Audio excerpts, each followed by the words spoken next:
এটা কি ধরনের পাগলামি? এটা একটা বিশেষ ধরনের পাগলামি। মানে এটা বাংলাদেশি হিরো রিয়াজ কাঞ্চনের মশলাদার ডান্স। ও মাই গড। এই ডান্সে শিকার বিষয় ভরপুর।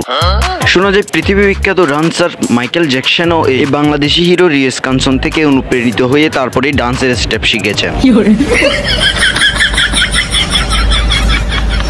রিয়াজ কাঞ্চনের ডান্সের মধ্যে রয়েছে পাশাপাশি ডান্স, এক পা দুই পা ডান্স, বুকে কষ্ট ভরা ডান্স, আরেকটি অন্যতম ডান্স হলো সবজি ডলে ফেলে দেওয়ার ডান্স। তাছাড়া আমরা যদি ওনার সামনে পেছন ডান্স, পেছনে হাত ধরার ডান্স, সামনে হাত ঢুকানোর ডান্স এবং হাততালি দেওয়ার ডান্স যদি দেখি এবং সবগুলোকে যদি একটি জোড়া তালি দিই তাহলে একটি ইংলিশ ডান্সের রূপ নিবে। তাই Balenciaga